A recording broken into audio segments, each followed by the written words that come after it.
Joining us right now is our friend and colleague, the editor-in-chief of the Daily Caller, and, of course, host of Fox and Friends Weekend, Tucker Carlson. Tucker, thanks for hosting that Ann Coulter book signing last night at the Daily Caller offices. We had a blast. Oh, man. I mean, I played no role. I just told the interns to buy beer and showed up, but thank you. And that's why we had a blast. Hey, Tucker, I wanted to ask you, we keep, obviously, one of the dominant stories here in the Beltway and nationwide is the major problems that healthcare.gov has had in rolling out Obamacare. Of course, there are basic foundational problems with the program itself, Obamacare, setting aside the website. A lot of people are wondering, we've been discussing here, what should Republicans do at this point? A lot of people suggest that Republicans should just step back, smile, put their hands up in the air and say, hey, you broke it, you bought it, we had nothing to do with it, don't blame us, and Election Day is coming up. Well, whatever they're doing is not working. Yeah. I mean, support for Obamacare has risen in the past 2 weeks, which has got to be the most perverse result I've ever seen. And that's not just in one poll, that's in 3 separate polls. So clearly the response to Obamacare has not been effective. They tried to get Kathleen Sebelius to testify. As you know, look, if you're in the mood for a laugh, read this morning's New York Times piece on Sebelius. It's hilarious, in which one of her top advisors explains, on background, of course, that she didn't really have anything to do with this at all, that it was all Obama, and she wishes she had control. I mean, if the HHS secretary is backing away from Obamacare on background, it's a bad situation for them. Oh, my gosh. That's unbelievable. I mean, but, the thing about it is, though, getting back to what Republicans should do about this, I mean, I think that while we were in the middle of the government shutdown, a lot of folks weren't actually paying attention to the website rollout because, Washington can only really focus on one big story at a time. And once that got resolved and they started looking at it, it became a big story. I think that in the days ahead, those numbers that may have trended up are going to trend down.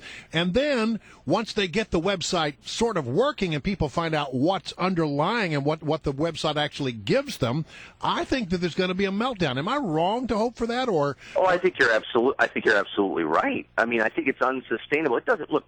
It's the economics have not changed. In order to pay for the old and the sick, you have to tax the young and the healthy. Right. And I don't think the young and the healthy who voted for Obama by a massive margin have any understanding of that, and they're about to find out. Tucker, go ahead. Either have to. I mean, you're going to have to raise the penalties for young people not buying health insurance to a much higher level than they are now in order to force them to pay into the system, and people are going to hate that. Tucker, you're a longtime D.C. resident, and we were just talking about this move now from Tommy Wells, who wants to be your mayor, about decriminalizing marijuana. I know you lean very, very strong to the libertarian side of things, and a latest Gallup poll shows that 58% of Americans now favor legalizing marijuana. What do you think of that here in the district in terms of how it might affect the quality of life here in D.C.?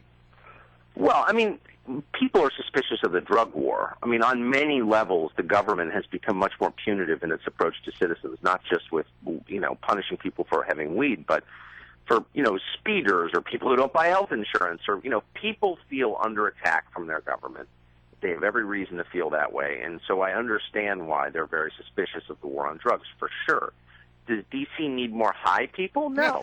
I'm not for the war on drugs either. But, I mean, the truth is, if you're like a middle-aged man like I am and you're getting high all the time, it's depressing. I mean, it doesn't make this, this is a country with a ton of lazy, entitled people. It's been rich for 70 years. So, inevitably you have people who just don't work very hard or have a lot of ambition. And I don't think smoking more weed is going to fix that. I don't. I mean, look, I'm against the drug war. I think we should let people do what they want to do. But these libertarians I run into who think legalizing weed is like the panacea, the answer, are stupid, because it's not. Well, I'm really surprised to hear you take that position. I wouldn't expect that from you. Well, just because I used to smoke a lot of pot when I was a kid, and I know.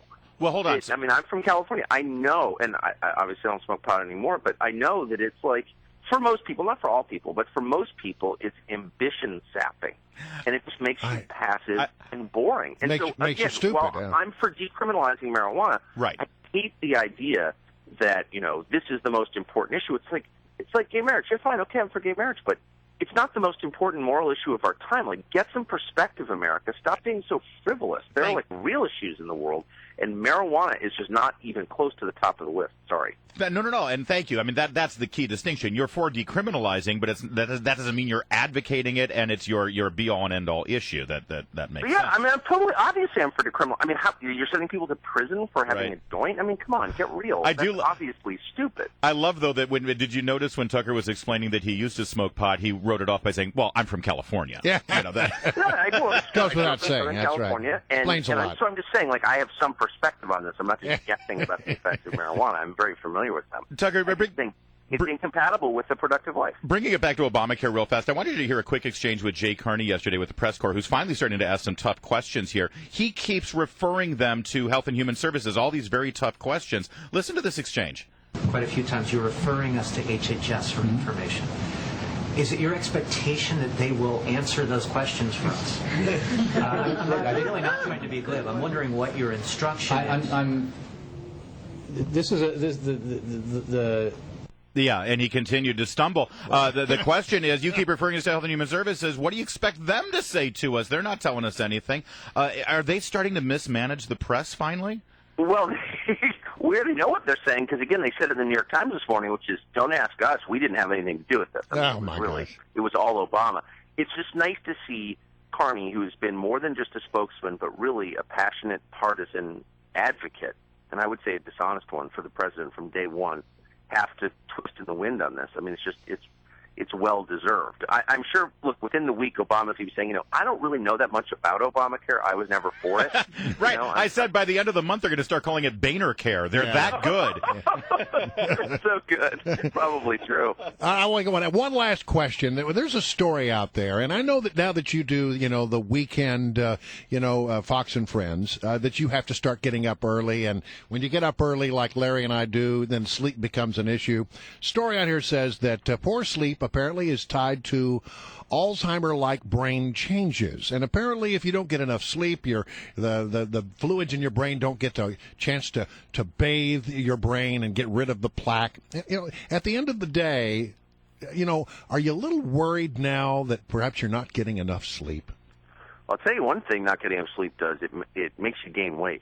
Yeah, it does. It really does. And so I've learned this firsthand. So I would say anything that makes you fat and stupid is probably bad. I'm not surprised. All right, Tucker. Well, we'll send you off with this. We know that it's on Fox and Friends weekends. You need your sleep sometimes. It's a tough schedule. Yeah. So go back to bed. That's really helpful, guys. Thank you. Yeah, just listen. Just relax. Thank you for getting up and lay your head down. Enjoy the rest of your morning, Tucker. Go back to sleep, Tucker. That's fine. All right. Thanks, Tucker. Thank you, Tucker. See ya.